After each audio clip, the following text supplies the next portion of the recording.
Welcome to one of the most famous cafes in the entire world. This cafe is drenched in history. I'm Ariel, this is Urbanist, and we are in a city that I have wanted to visit for the longest time. Vienna, the capital of Austria, and we are in Café Central, which is a very fascinating place with a lot of history. I will show you a little bit of the cafe and let me know where you're watching from. I'm so very hyped to be here. So let me show you the views of the cafe. So right now it's February 28th, 2024. I arrived from Vienna, slightly separated from my road trip because my friend Evan decided to go further into Slovakia, but I really wanted to visit Vienna, and I decided to take a bus over here, and I will be meeting Evan and our other friend very soon, later tonight. But you have to stay tuned as to what is the next location. But here, nonetheless, is the beautiful Café Central, and look how gorgeous this place is. It was established in 1876, but this building is older, dating back to 1860, and it was the Vienna Stock Exchange for those years, and then became the cafe. Now this cafe is also rather infamous. It's infamous because both sides of the war, who end up being the leaders of World War II, hung out right here in the first half of the 1900s. And knowing that kind of changes my perspective of this place. So the guy with the funny mustache that was impersonating Charlie Chaplin and took over Germany, the Big H, he ended up spending time here. And then the guy with the very big stern mustache, who probably didn't have much of a sense of humor, or maybe he did, but just probably was one of the darkest sense of humors to ever existed upon humankind. Well, he also hung out here, and he was the leader of the Soviet Union. But also his arch nemesis, who ended up being killed, was also here. Oh, thank you so much. Dankeschön.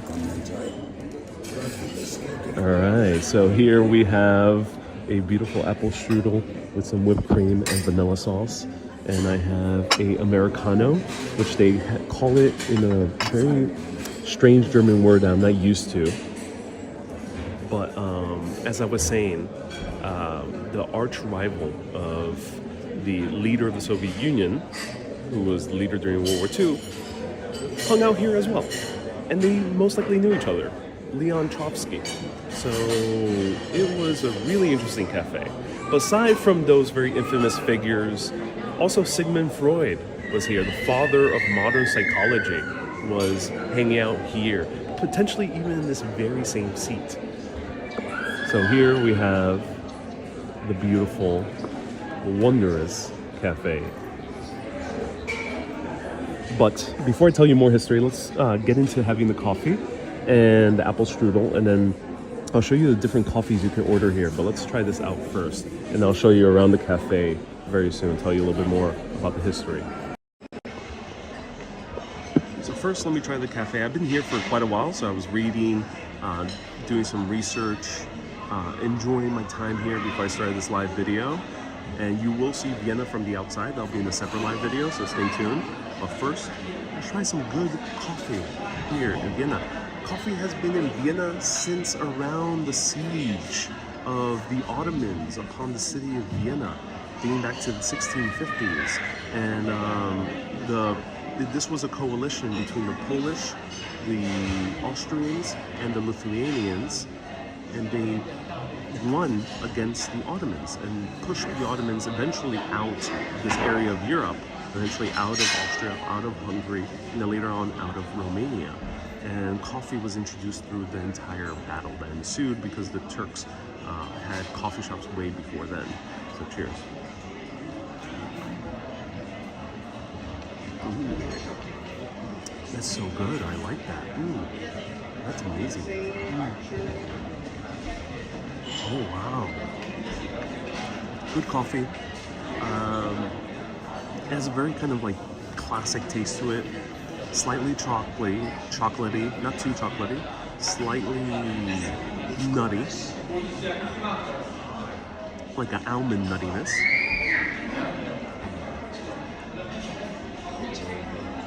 And just a hint of citrusiness. Just a hint. It's a pretty good coffee. And they give you a nice little chocolate with it. This chocolate is nearly melted. And what's very common is that you are given a glass of water. Apparently, originally, the glass of water was meant to soak or to clean your spoon when you're like mixing the espresso, adding the milk or the cream, maybe adding the sugar, which was a delicacy definitely back in the 1600s, all the way to the 1800s. But the more practical reason is that this water is from the Alps here in Vienna. And it's great to cleanse your palate when you're having a good coffee. And Susie says, is that Guastavino tile? No, these are not Guastavino tiles. Guastavino tiles is associated with New York City. And they were, I think, Spaniards, if I were correct. Spaniards or Portuguese. But no, this is no tiling on the ceiling.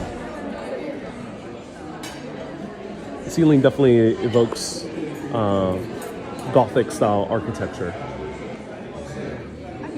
And let's try the apple strudel. Oh my God. Now, I've always wanted to have this in Vienna, out of all places. This is a classic dessert. I love the huge dollop of whipped cream. One of my favorite movies is Inglourious Basterds.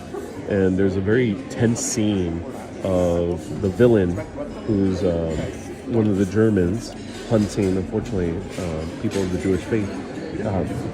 He meets a woman who he suspects to be a Jewish person in hiding. And they have apple strudel together. And as she's about to take a bite, he's like, oh, wait. You gotta wait for the little creme. Whipped cream. When I first saw that movie, I quite didn't get that scene. I didn't get why it was so tense. I thought it was maybe tense because the villain knew that this other person was hiding. But later on, I found out that the villain did this on purpose in order to test whether this person was Jewish or not, due to the fact that they were putting cream. I think it was a day of the Sabbath or something along those lines, that she couldn't have cream if she was truly Jewish. And the rest of the scene is very interesting.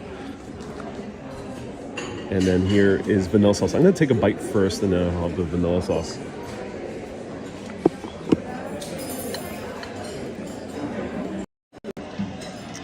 And prices here are not too bad. I was expecting, I was already ready to spend a lot of money here. Just like in the beautiful cafes of Venice. But the coffees are charging about €6. And this apple strudel is about $9.50, which is not too bad. Emily says, this looks delicious. Now I'm hungry. No, Emily, we're in Austria. Hungry's that way. It's that way. Oh, you mean hungry because of the food? Oh, I get you. All right. Cheers.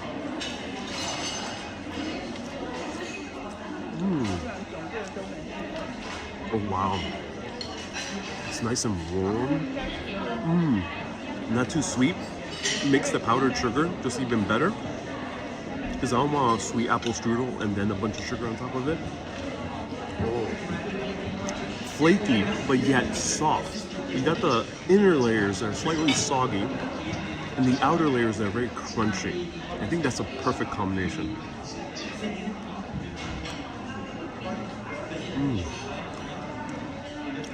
The whipped cream.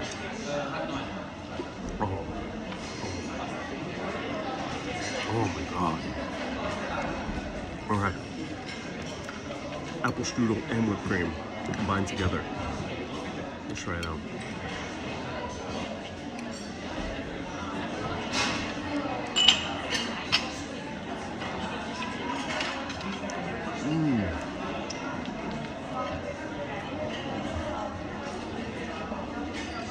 Oh my, that's a great combination.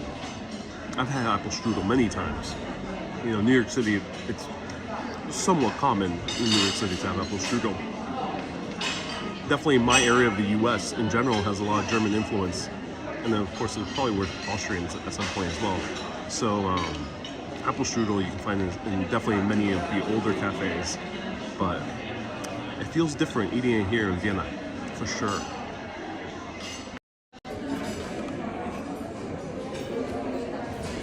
So before I walk around and show you more of the cafe, let's soak this in vanilla sauce. All right, I'm excited with the vanilla sauce. Ooh, this is heavy vanilla sauce. Oh my god. Oh wow. Oh my god. Oh my. Cue the classical music. We are in Vienna, the city of music.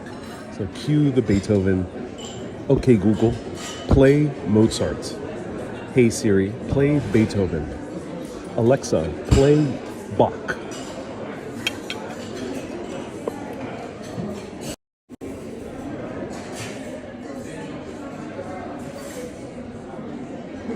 Susie says, is there apple strudel in Tribeca? I'm sure you'll find one. There's a French restaurant that might have it. There's other places that have it, yeah. So look at this. This was a pistachio Danish I got earlier. It's really good as well.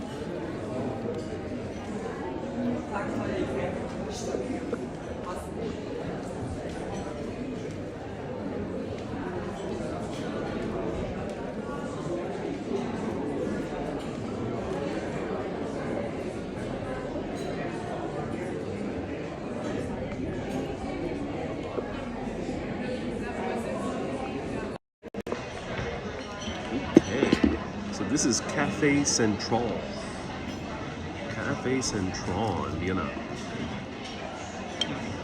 Try now with the vanilla sauce. Cheers.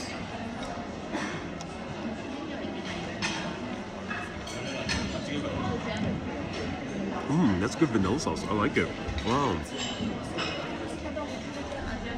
It ruins a little bit of the crispiness of the apple strudel. So I would not recommend drenching it in the beginning, but it is a good sauce.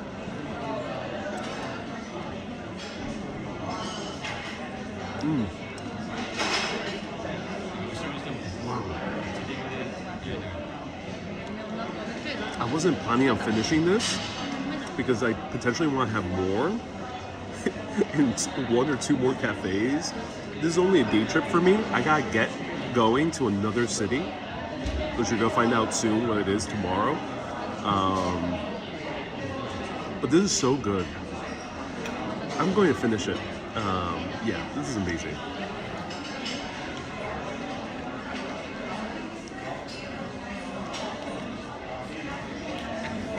Wow.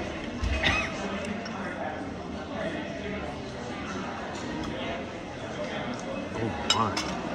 Now the coffee tastes even better with this apple strudel. Ooh. Okay. Before I finish this, let me show you a little bit more around. I'll show you the pastries.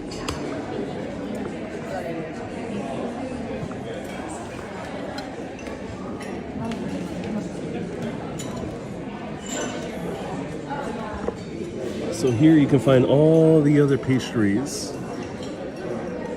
And this one looks so gorgeous. This is a rum pastry with apricot jam, chocolate glaze, and hazelnuts. Oh my god, that looks amazing.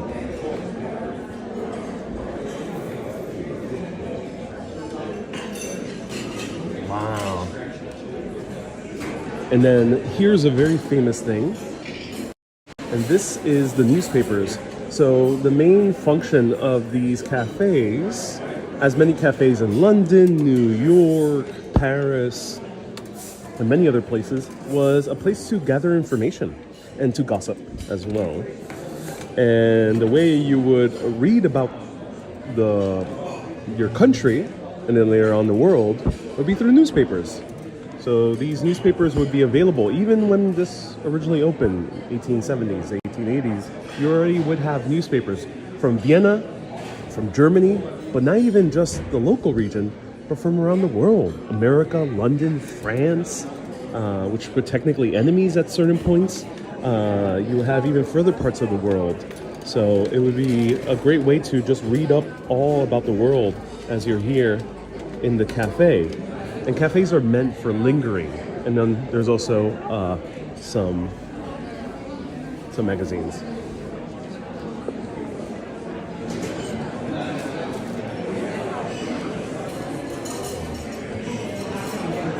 Plenty of seating now. There's a line forming, so do come early if you want to avoid a line. Otherwise, make reservations if you're coming later in the day.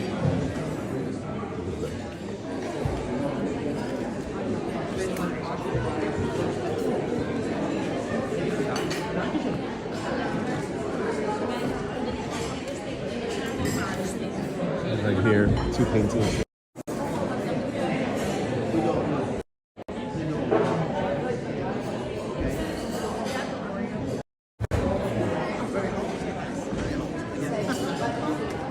And the piano as well.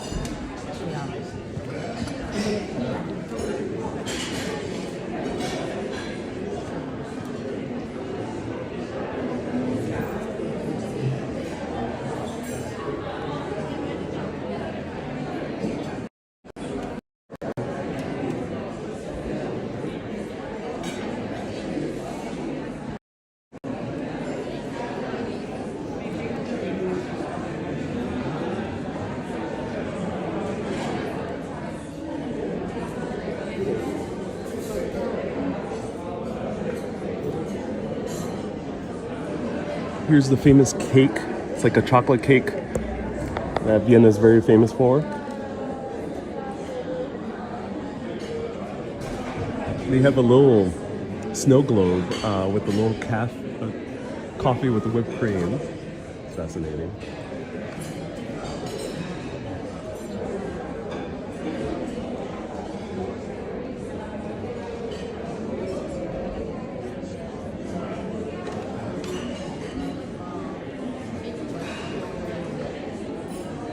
And a book with the history and recipes of croissants and other things.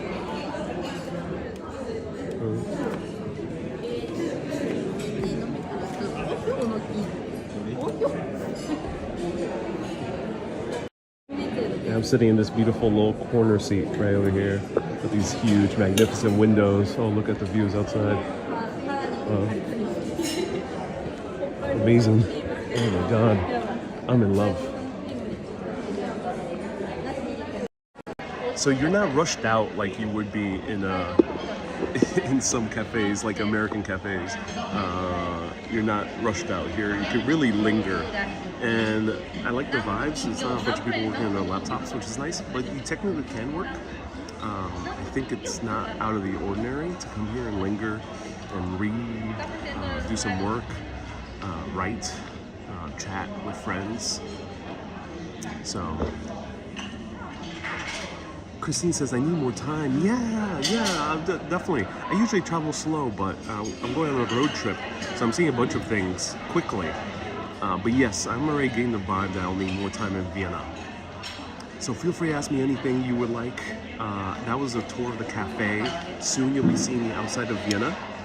So stay tuned for that. The croissant, as we saw earlier in the display, as I had earlier, a pistachio version,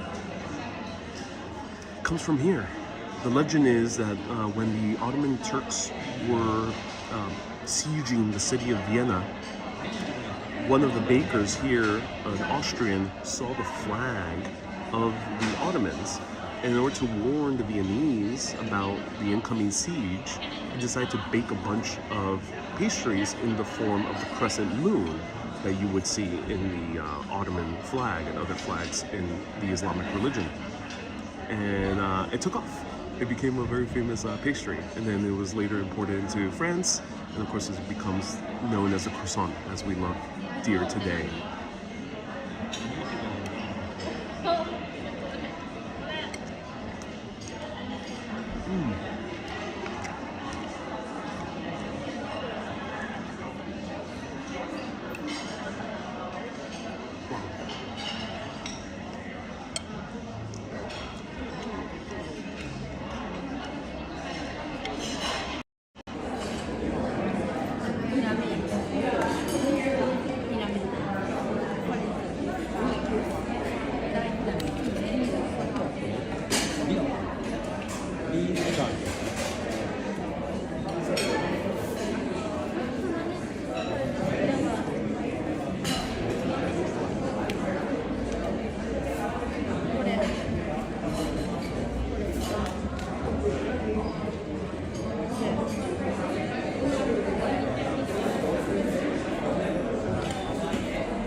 Okay, he says, where have you been to? Have we been to a similar cafe before? Yeah, I've shown some cafes. I think Paris has something very similar. Not as grand. It's probably among the grandest cafes I've been to.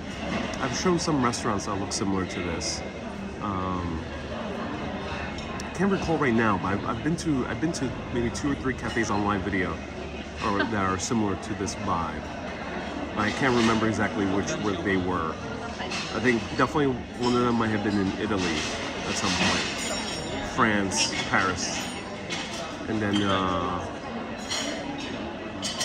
yeah, definitely did show a cafe like this before, but I can't remember. Not London, not New York. Christine says, what a beautiful old building.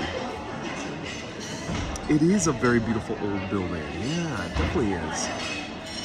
And no Mozart playing. No Mozart playing. No music. It's a place to chat. It's a place for tranquility. I like that there's no music playing. Sometimes there's someone playing on the piano, I assume later at night. Okay, so feel free to ask me any questions, but how did the cafe even start in Vienna? The siege happened in 1683, but just a few years later, in 1685, Johannes Diodato ended up opening up his own cafe. But who was this guy? He was an Armenian spy who was the personal coffee brewer and roaster for the Habsburgs. The Habsburgs was the grand Austrian family that ran the Holy Roman Empire and then later on the Austria-Hungarian Empire. And this guy got permission to open up his own cafe in Vienna, ended up becoming a huge hit. And then other cafes started popping up. This wasn't really the first cafe in Europe. There was other cafes predating it in London, one in Paris. There was one in Boston, US. So there was cafes popping up around Europe. But Viennese cafe culture really took off and became its own thing. And there's a few different aspects of Viennese coffee culture. You have the high ceilings, you have the newspapers, as we showed earlier. You have the marble tabletops. That is a very good indicator of a typical Vienna style cafe. You have beautiful upholstery. You have wide seating, so you can linger, take your time, plenty of seating. It's not a tiny New York City cafe, nor one of those tiny pocket coffee shops that you see also in London. And also, you have usually chandeliers or some type of elaborate lighting. And then there is lunch and dinner. But lunch and dinner, and also alcohol like wine, end up being served due to one man who dared to ruin cafe culture, nearly destroy it in the early 1800s, or a little bit later than that. His name was Napoleon. Napoleon ended up putting a blockade that ended up preventing the coffee trade into Austria and Vienna. Coffee prices skyrocketed. It was unaffordable to buy coffee during the blockade by Napoleon. So, what would they do? They couldn't really serve coffee anymore. It was just way too expensive. And they were struggling. And the coffee houses of Vienna were in near collapse. Well, that's when they came up with the bright idea. All right, let's go back to selling alcohol. So they started selling wine, and since wine doesn't combine well with desserts, combines better with savory foods, they started selling hot lunches like schnitzel and goulash and other similar things.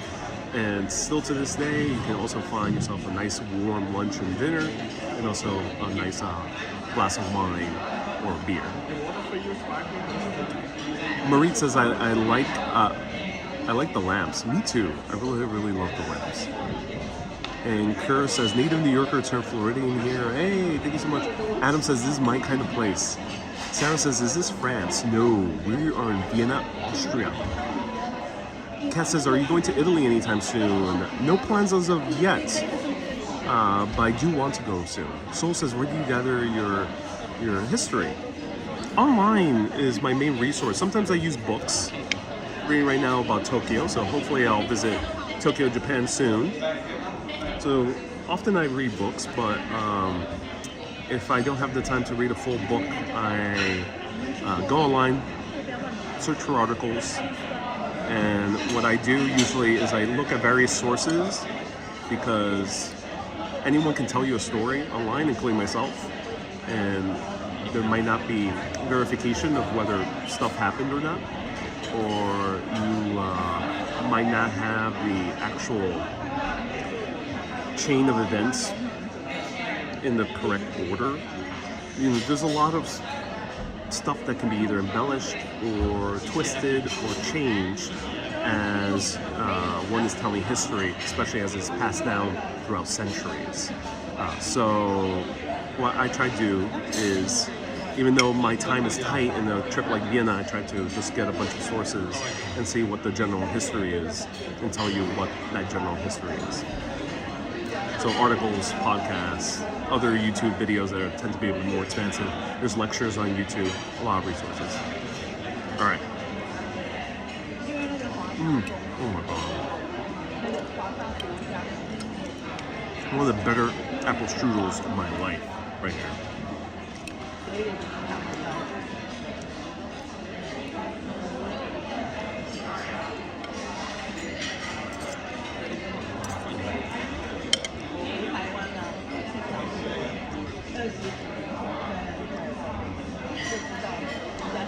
So how much traveling do you do at one time, says Claire? Not too much. I tend to slow travel. I tend to stick to a city or a country for 2 weeks to a month or more. I don't like hopping around too much. I'm on the road trip, so I'm enjoying seeing a bunch of different places, but only staying for about a day in each place, which is a way of traveling I usually don't do. I'm enjoying it. All right. Let me know if you're excited to explore Vienna. We're gonna go for a nice wander through Vienna.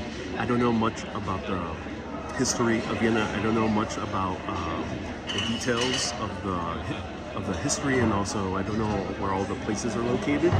But this is a gorgeous city. It's the 5th largest city in the EU. And I want to just explore and enjoy.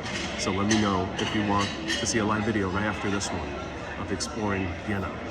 Do you miss home, says Claire? Not at the moment. I've been gone very little time, about a week and a half. I wonder if they bake crumbles.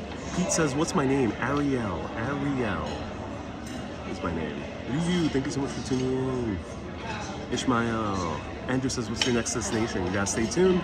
I don't announce my destinations. Purple says I'm red. Well, you know, it happens. Almo says a vertical wander? No, I'll be going horizontal for the wander.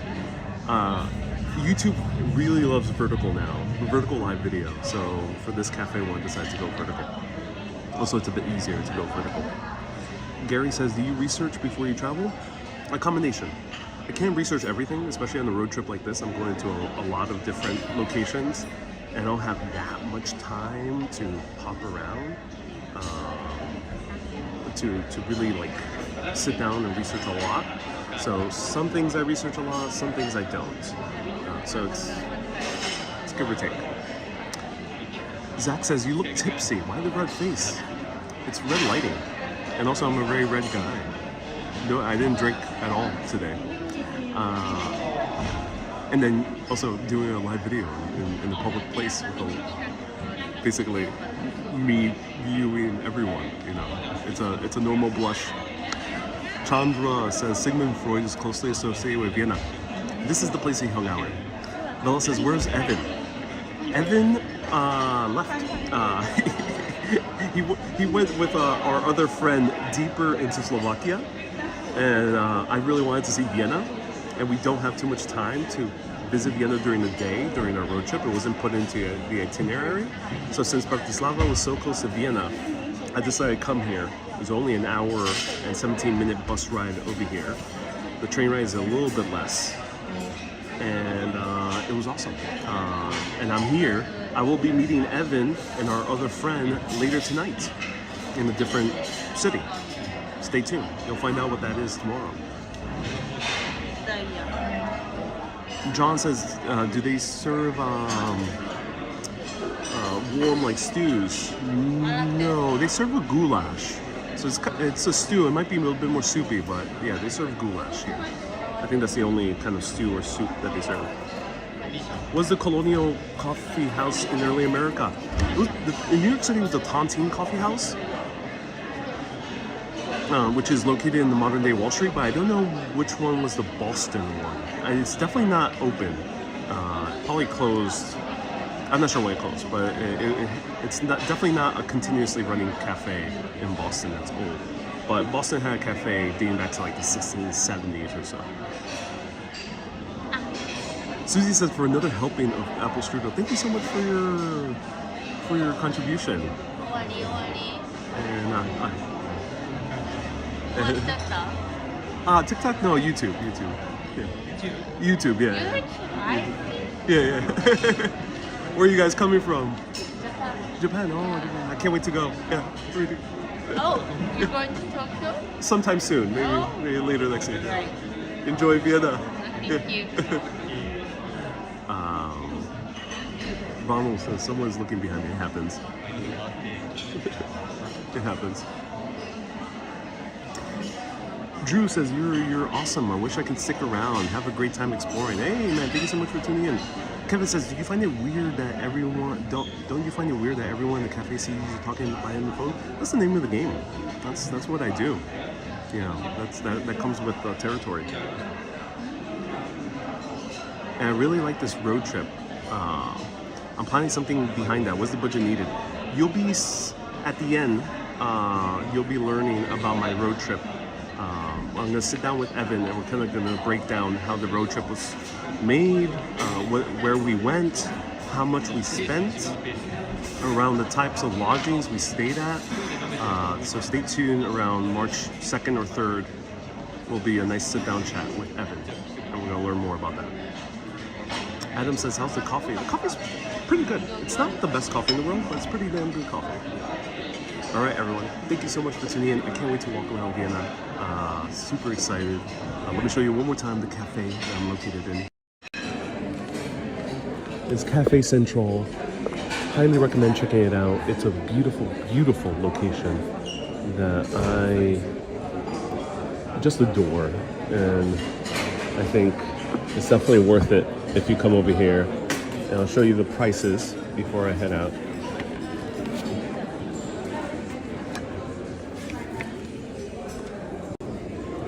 Right here, look at that. So you can get some combos with some eggs, breads, jams, cold cuts at $23.50. Sounds expensive, but remember, we are one of the more wealthier cities in Europe, one of the larger ones, and we are in a very touristy location. So in my opinion, the price is very good compared to New York or London standards.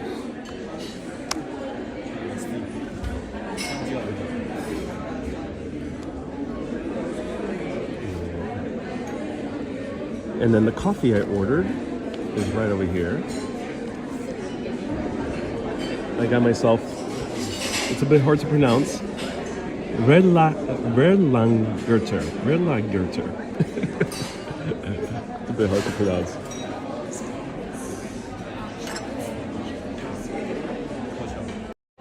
So I'll let you know the total I spent here in beautiful Cafe Central located in Vienna, right in the center of historical city. Thank you everyone so much for tuning in. Hope you enjoyed the history, and we'll be out walking in Vienna in about 30 minutes or so. So stay tuned. Keep being awesome and always keep on exploring. Have a great day, everyone. Bye-bye.